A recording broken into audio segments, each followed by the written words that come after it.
Muy buenas y bienvenidos a vuestro Zulo del terror. Como siempre, si no me conoces, me presento. Yo soy Wiz y sí, espero que me hayáis echado muchísimo de menos.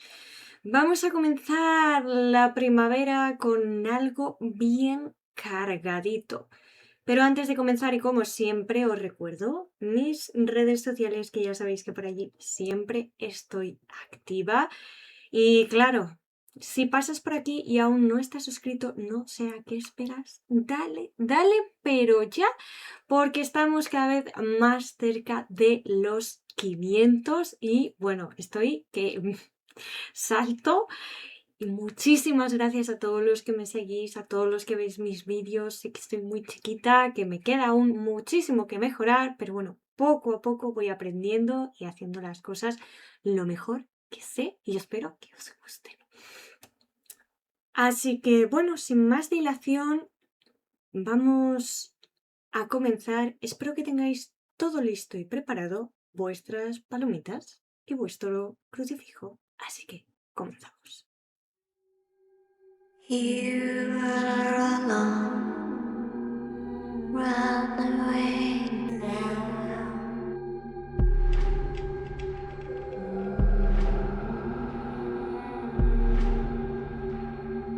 You hear them, they see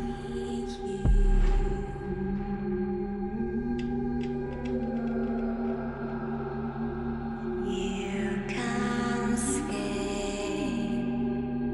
their whispers in the dark.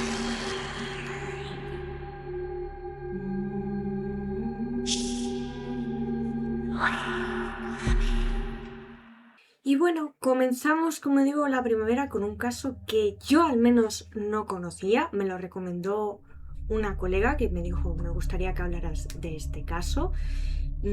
Como os digo, yo no lo conocía y cuando empecé a investigarlo me recordó muchísimo al caso Almansa. También ocurrió en España. Seguramente si os diga ya la zona, a los que lo conocéis ya vais a saber de qué caso estoy hablando. Es el caso de los espiritistas de Telde. Y es que aquí ni siquiera entra el hecho de sustancias, ni siquiera de el rencor o... No, nada de sed de venganza, ni nada por lo que podáis imaginar. Pero bueno, como siempre, vamos a ir allí, nos vamos a trasladar a la isla de Gran Canaria en el año 1930. Exactamente como hemos dicho, en el municipio de Telde.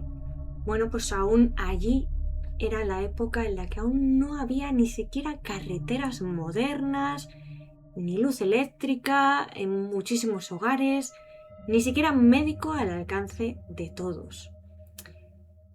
Como ya sabemos, más en esa época, esa es donde convivía la religión con las supersticiones, con lo sobrenatural y donde la gente rezaba en la iglesia por la mañana, pero luego por la noche pues creía en otro tipo de señales, presencias y mensajes del más allá que aún a día de hoy seguimos creyendo. Y aquí vamos a conocer a Aurelia Valido, una joven que provenía de una familia humilde. Exactamente en esta época tenía como unos 20, 21 años y además tenía otras 4 hermanas. Y bueno, como os podéis imaginar, era un entorno muy religioso. Ella era una chica súper tranquila, no era problemática, muy dulce, siempre con una sonrisa. Y bueno, pues todo el mundo la quería.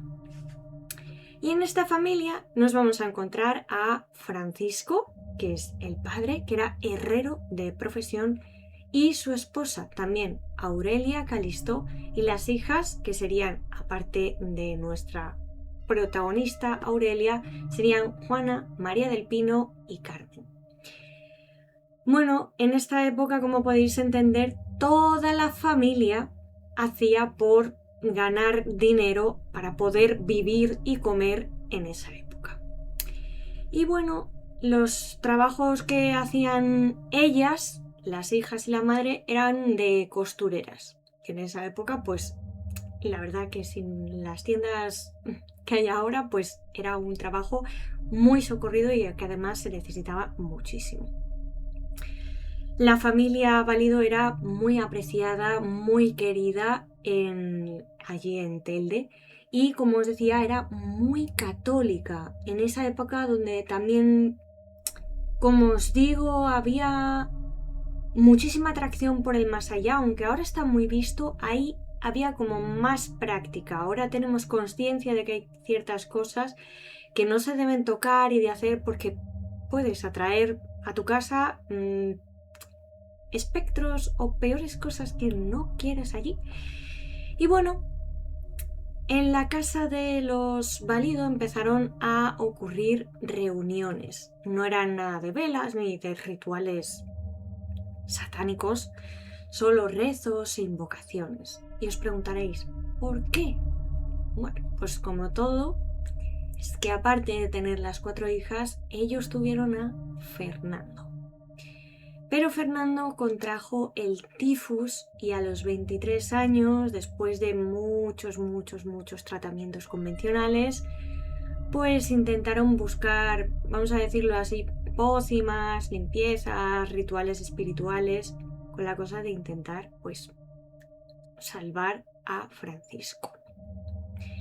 En compañía de su madre y de su hermana Juana, se desplazaban, pues, más o menos 2 días a la semana a la ciudad de Las Palmas para recibir este tratamiento de manos de Juan Hernández, que era un espiritista, un personaje bastante peculiar y que había estado en Cuba. Ya por entonces había sido objeto de varias denuncias por intrusismo, podéis hacer una idea. Y todo parecía más o menos indicar que fue a través de él como la familia Valido se fue introduciendo poco a poco en estas creencias. Ya sabéis que Cuba también está muy influenciada, vamos a decirlo, por algún tipo de santerismo, ya sabéis. Y bueno, todos estos sortilegios, la medicina, pues evidentemente el tifus en aquella época no había nada con lo que remediarlo y Fernando acabó falleciendo. Os podéis imaginar cómo estaba la familia, porque invirtió ya no solo tiempo, sino muchísimo dinero en que Fernando tuviera, aunque fuera una ínfima oportunidad de sobrevivir a esto, pero bueno. Candelaria, de 18 años, asume el rol de medium dentro de la familia, de manera que comienza a buscar el contacto con el espíritu de su hermano. Aunque muchos de ellos hablan de que ya podía haber estado como aprendiendo este oficio con anterioridad y bueno, que decían que tenía ese don. Pero bueno, vamos a decir que hasta que no falleció su hermano no se presentó este mágico don. ¿Qué sabemos a partir de aquí? Bueno, pues por la prensa y los informes periciales quedó claro que varios vecinos asistían ocasionalmente a las sesiones que se estuvieron celebrando en la casa de esta familia. Nunca hubo detalles muy específicos, a excepción de algunos comentarios por algunos testigos que se mostraron bastante escépticos y bueno, pues decían que esto pues era histerismo y dolor, que es lo que los hacía ver cosas a lo mejor donde no las había. Pero bueno, vamos a irnos directamente al 26 de abril, cuando supuestamente Fernando se manifestó a través de Candelaria para pedir un sacrificio. Sí. Y es que el hermano les dice que se encuentra en los sótanos del cielo, en el purgatorio, y que para que él pueda subir a la derecha del padre, es necesaria la ayuda de su familia a través de un sacrificio. El mensaje, bueno, pues no podía ser más claro, ¿no? Tenían que desvivir a uno de sus familiares para hacerle compañía y poder salvar a toda la familia, al parecer, de quedar en el purgatorio. Bueno, pues evidentemente, ¿qué pensáis que hicieron? Pues sí, siguieron este mandato a rajatabla y ya pues sumida en la irracionalidad, el lunes 28 de abril de 1930, Candelaria, pues decide que estaría bien escoger a Carmen, su hermana pequeña, para que puedan dar libertad a esto que sobrecoge a la familia. Y es que Carmen solo tenía 13 años. Bien, pues toda la familia la rodea, la sujeta, la empiezan a golpear, la intentan dejar sin aire y bueno, la niña no sé cómo logra deshacerse de sus padres y sus hermanas, se escapa al patio y bueno, se quedan tranquilos y dicen, creemos que el espíritu este que está atormentándonos ya se ha ido de Carmen. Bueno, como lo que quieren realmente es quitar esta carga para liberar a su hermano Fernando, confusamente se torna todo esto en lo que os he dicho, en una liberación de espíritus, de entes que abandonan el cuerpo y al parecer ahora han pasado a Aurelia. La ataron de pies y manos y utilizando rosarios para atarla. Fue sometida a golpes, vamos a decir que aproximadamente unas 200 incisiones realizadas con estiletes, había agujas de hueso clavadas. Bueno, cada herida significaba pues esta limpieza, purificación y entrega. Pero lo peor de todo es que la reacción de la propia Aurelia fue que no opuso ninguna resistencia. Aceptó el destino y convencida de que su ida era un acto para liberar y para que toda su familia pudiera llegar al cielo, falleció. Debido a la pérdida que le ocasionaron las heridas dentro de su propio hogar. Desde la habitación donde ocurrió todo esto fue sacada al patio, donde evidentemente pues allí terminó todo. Limpiaron cuidadosamente todo lo que habían armado y después la llevaron de nuevo a su propia habitación. Allí es donde llaman al médico, a Tomás López Brito, que sería como la 1 del mediodía, y esto empezó de madrugada. Pero no lo llamaron para atender a Aurelia, la llamaron para atender a Candelaria, que al parecer era presa de un ataque de nervios, de pánico, que no cesaba.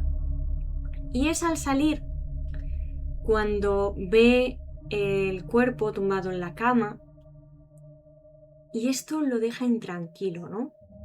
Así que vuelve de nuevo a la casa, pero esta vez va con José Melián Rodríguez y ambos certifican la defunción y determinan que debió suceder antes del mediodía. Y son ellos mismos quienes, evidentemente, la violencia que había desfasado eso, comunican a Julián Sanchos Cantero para que se personara en el escenario hacia las 7 de la tarde. O sea, fijar ya todo el tiempo que ha pasado. Mientras esto sucede, el padre de la familia estaba visiblemente abrumado, va por el ataúd comunitario a casa del sepulturero y mientras el resto se marcha a la iglesia de San Gregorio comportándose de una manera totalmente incoherente, arrodillándose ante diferentes imágenes, discutiendo entre ellos, bebiendo agua bendita de la pira. Bueno, os podéis imaginar aquel circo. Sería a la salida cuando la Guardia Civil procedería a la detención de toda la familia. La investigación policial se topó con que ellos no parecían peligrosos, pero para nada, ni tampoco una familia de estas extrañas ni marginada, sino que la pena había sido sugestión suficiente como para que ocurriera esto. Los vecinos evidentemente declararon que eran personas muy reservadas y además muy creyentes. En el juicio se interpretó que el crimen fue como un acto derivado de un fanatismo extremo y de la ignorancia. Bueno, no sé yo, a ti si te clavan 20 veces cosas, quiero decir, a no ser que sea una agujita pequeña, pues bueno, pero todos sabemos lo que pasa. Bueno, hubo otro juicio celebrado poco después. Fue, pues un evento que podéis imaginar que conmocionó muchísimo a Canarias. En el banquillo de los acusados lo ocupaba la familia casi al completo, encabezada por la medium Candelaria. Y bueno, la defensa se centró en la enajenación mental transitoria. Sí, de 5 personas, porque no vamos a contar a la niña pequeña de 13 años, que la pobrecita mía escapó como pudo. Y también decían que era el fanatismo religioso. Los abogados argumentaron que no hubo intención de acabar con la vida, sino la ceguera colectiva provocada por la sugestión.